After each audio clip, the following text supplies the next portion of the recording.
देखिए, एक सवाल बहुत ज़्यादा पूछा जाता है, हमारे पास नीचे कमेंट करके भी आता है कि क्या पेंशन डिसबर्सिंग एजेंसी या फिर कोई भी डिपार्टमेंट जो पेंशन डिसबर्स करती है पेंशनर को, वो पेंशनर की या फिर फैमिली पेंशनर की पेंशन को रिकवरी कर सकता है? बिल्कुल कर सकता है। देखिए, इसका आंसर येस है। और इसमें आपको क्या एक्शन लेना चाहिए, इसका क्या सॉल्यूशन हो सकता है, मैं आपको एकदम शॉर्ट में बताने वाला हूँ, इसलिए वीडियो को शुरू से लेकर लास्ट तक ज़रूर देखिएगा। और एक चीज़ आपसे और रिक्वेस्ट करूँगा कि अगर अभी तक आपने ETH इंडिया चैनल को सब्सक्राइब नहीं किया है, सब्सक्राइब कर लीजिए, बेल आइकन को भी दबा दीजिए, सो दैट ऐसे लेटेस्ट इन्फॉर्मेशन आपको हमेशा मिलते रहे। क्योंकि इसके पहले हमने आपको बताया था कि सिपाही से लेकर सूबेदार मेजर तक को क्या एरियर मिल सकता है। OROP का बहुत ज़्यादा हुआ हो रखा है, OROP पे पता नहीं कितने फेक वीडियोस भी बन रहे हैं। वैसे आपको पता ही है कि OROP के ऊपर ना कोई MOD का नोटिफिकेशन आया है, ना कोई सर्कुलर आया है, तो उस पर बात नहीं करनी। लेकिन ये ज़रूर है कि OROP 3 से पहले आपको सर्कुलर 547 को ज़रूर समझना चाहिए। इसके ऊपर हमने एक कंटेंट रेडी किया हुआ है, तो आप इसको भी ज़रूर चेक करें। स्पर्श पेंशन पोर्टल को कैसे ऑपरेट करना है, अपना लॉगिन कैसे कर सकते हैं, बिना लॉगिन किए अपना स्टेटस कैसे चेक कर सकते हैं, ये सब चीज़ों के लिए आप ETH इंडिया चैनल को सब्सक्राइब करके रखिए। चलिए अब आते हैं हम अपने ओरिजिनल टॉपिक पे, जो कि है पेंशन डिसबर्सिंग एजेंसी से रिलेटेड, जिसे हम PDA भी कहते हैं। इसके ऊपर मैंने एक पूरा नोट बनाया हुआ है, तो बहुत ही जल्दी बहुत ही छोटे से वीडियो में आपके पास ये टॉपिक मैं कवर करने वाला हूँ। देखिए, अगर हम बात करेंगे किसी भी पेंशन डिसबर्सिंग एजेंसी की, पेंशन डिसबर्सिंग एजेंसी माने कि जो हमें पेंशन प्रोवाइड करा रहे हैं, उसे हम शॉर्ट में PDA भी कहते हैं। अब PDA कहने का मतलब, अब आपको पेंशन में भी रिकॉर्ड से मिल रहा हो, PAOR हो, स्पर्श हो, बैंक हो, CPPC हो, इसमें कोई भी डिपार्टमेंट हो, उससे कोई लेना देना नहीं है। बस इतनी सी बात है कि वो पेंशनर और फैमिली पेंशनर की रिकवरी कर सकते हैं, इसमें कोई डाउट नहीं होना चाहिए। उनके पास ये राइट है, उनके पास ये पावर है कि वो आपकी पेंशन की रिकवरी कर सकते हैं। तो रिकॉर्ड, POR हो, स्पर्श हो, बैंक हो, CPPC हो, ये सारी चीज़ें रिकवरी तो कर सकते हैं। अगर ज़्यादा पैसा पेंशनर्स और फैमिली पेंशन को चला गया है तब, ये नहीं कि किसी का भी मन हुआ और वो रिकवरी करने के लिए बैठ गया।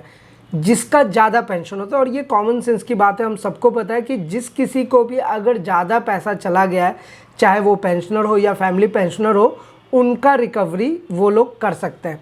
लेकिन इसका सॉल्यूशन क्या हो सकता है? देखिए, बहुत बार क्या होता है ना कि पेंशनर के अकाउंट में ज़्यादा पैसा जा रहा है, पेंशनर को पता ही नहीं है, और पेंशनर की कोई गलती भी नहीं है, और फिर उनका रिकवरी किया जा रहा है। तो यहाँ पर एक सॉल्यूशन है अपने पास।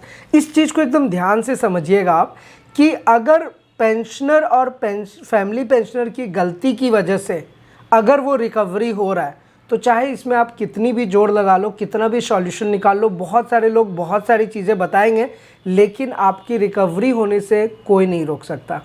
ये रिमेंबर, ये ध्यान दीजिएगा आप इस बात को। अगर आपकी गलती है तब, लेकिन आपकी कोई मिस्टेक नहीं है, आपकी कोई गलती नहीं है, तो उसका सॉल्यूशन है, और उसका सॉल्यूशन है कोर्ट केस। देखिए, हमने नेशनल इंक्रीमेंट में भी इसके जस्ट पहले आपको बताया था कि आप कोर्ट केस कीजिए। क्यों कोर्ट केस कीजिए? क्योंकि आपके पास अभी भारत सरकार की तरफ से, यानी कि गवर्नमेंट ऑफ इंडिया की तरफ से कोई ऐसा ऑर्डर नहीं है, कोई ऐसा रूल नहीं है जिसमें आपका नेशनल इंक्रीमेंट आपको मिल जाएगा। वो कब मिलेगा? जब आप कोर्ट केस करेंगे। अभी ऑर्डर कब आएगा भारत सरकार से, ये किसी को नहीं पता, बस उस पर चर्चा ही चल रही है। सेम इसी तरीके से अगर रिकवरी हो रही है आपकी पेंशन की, और इसमें आपका मिस्टेक नहीं है, मैं आपसे यही कहूँगा कि आप कोर्ट केस कीजिए। क्योंकि अगर कोर्ट केस में जीतेंगे आप, तो एक तो आपकी रिकवरी बंद हो जाएगी, दूसरी जो आने वाला पेंशन है वो सब आपका प्रॉपर वे में चलेगा, कहीं कोई रुकावट नहीं। लेकिन अगर आपका मिस्टेक है तो आप कोर्ट केस ना करें। मेरा अपना पर्सनल आपसे यही आपसे गुजारिश करूँगा, रिक्वेस्ट करूँगा, और आपको एडवाइस भी दूंगा कि आप वैसे केस में क्या होगा ना कि आपके पैसे जाएंगे। देखिए, कोर्ट केस फ्री में नहीं होता, आपको पता है। कोर्ट केस करेंगे यानी कि आपको एक वकील हायर करना पड़ेगा, एडवोकेट का तो अपना फीस होगा ना, तो वो फीस लगेंगे।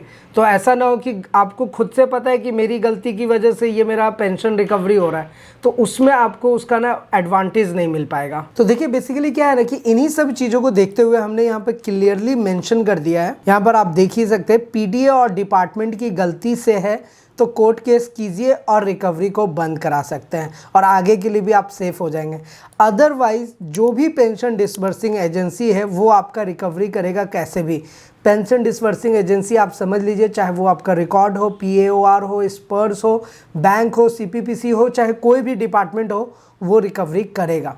देखिए अगर आप कोर्ट केस करते हैं तो देखिए आपको कम्यूटेशन का भी बेनिफिट मिल सकता है, रिकवरी भी स्टॉप हो सकती है। बस आपको ध्यान ये देना है कि अगर आपकी मिस्टेक रही होगी तो आपका फीस और चार्ज जो आप एडवोकेट को दोगे या जो भी आपका एक्सपेंस होगा वो आपका पर्सनल एक्सपेंस होगा। और अगर आप केस हारते हैं तो जाहिर सी बात है ना आपको कोई बेनिफिट मिलेगा और आपका एक्सपेंस भी हो जाएगा। ऐसे केस में एक चीज़ मैंने हमेशा बताया था नेशनल इंक्रीमेंट वाले में कि देखिए अभी हमारे पास एक्स सर्विसमैन वेलफेयर ग्रुप है, ऐसे बहुत सारे ग्रुप हैं और उनको दिल से सलाम है क्योंकि वो लोग ऐसा काम कर रहे हैं ना पेंशनर के लिए ताकि पेंशनर को कोई लाइक उनको कोई प्रॉब्लम फेस ना करना पड़े और वो सच में दिल से मेहनत कर रहे। देखिए OROP 1 में भी विसंगतियां थी, बहुत सारी कमी थी, OROP 2 में भी वो कमियां आई, OROP 3 में वो कमियां अगर नहीं आती है, जब वो आएगा OROP 3 तो समझिए कि जो उस लेवल पे इतने सारे प्रोटेस्ट हुए, इतने सारे एक्स सर्विसमैन के जो ग्रुप्स थे उन्होंने स्पेशली जो JCOs हैं, जो ORs हैं, जो सिपाही नायक हवलदार हैं, उन रैंक के लिए उन्होंने काम किया कि देखिए एक्चुअल में अगर आप OROP 1 OROP 2 आपने दिया लेकिन धरातल पर देखा जाए तो JCO ORs को कोई बेनिफिट नहीं मिल रहा, वो वैसे ही रह रहा है। उसके लिए इतने सारे प्रोटेस्ट हुए और आज अगर OROP 3 सही आता है, जो कि मुझे ऐसा लग रहा है कि OROP 3 में कोई कमी नहीं आनी चाहिए, भारत सरकार की तरफ से जो आएगा टेबल वो होपफुली एक सम्मानजनक टेबल होगा और सबको उसका इंक्रीमेंट देखने को मिले, सबको उसको बेनिफिट मिले।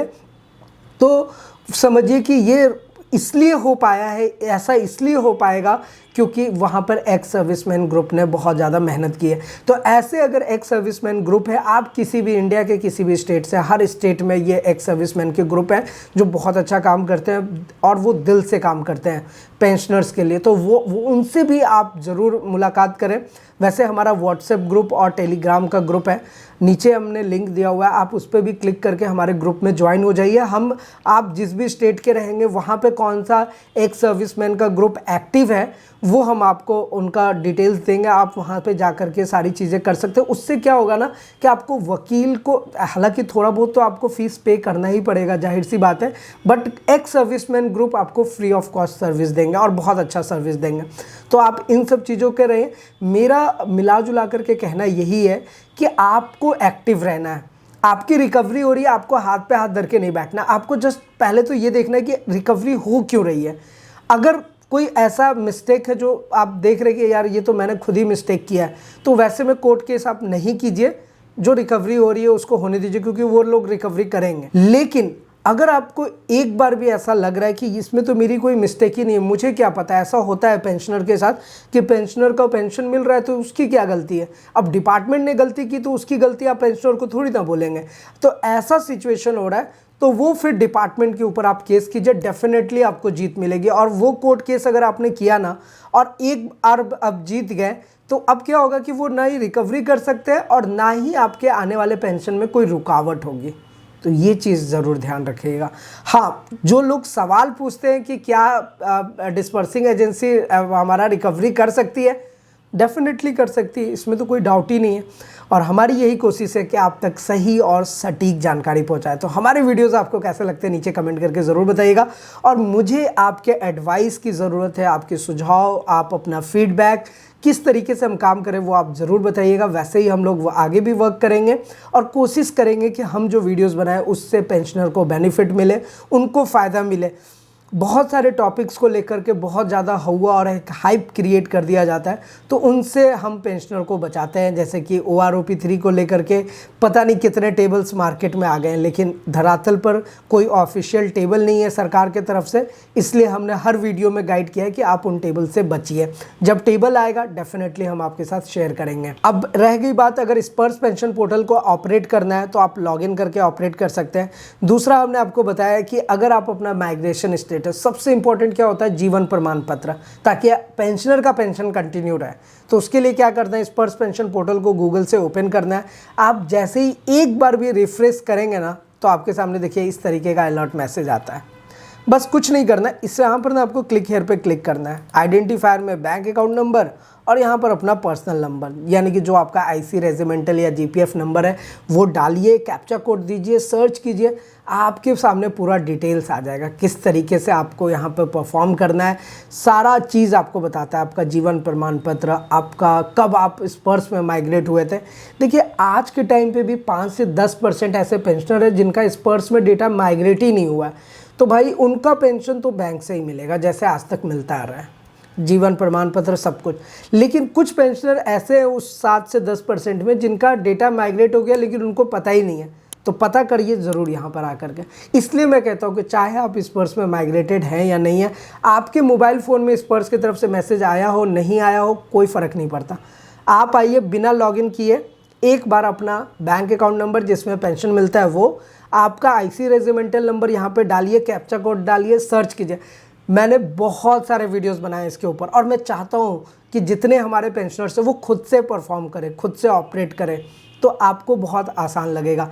लेकिन फिर भी अगर कुछ ऐसा रहे प्रॉब्लम, आप हमारे साथ शेयर कीजिएगा। तो फिलहाल आज के इस वीडियो में इतना ही, फिर मिलता है किसी नेक्स्ट इंटरेस्टिंग वीडियो में। तब तक के लिए सलाम दुआ रकम प्रणाम, सत श्री अकाल, कीप वॉचिंग, कीप स्माइलिंग, अपना और अपने साथ सबका ख्याल रखें। जय हिंद, वंदे मातरम।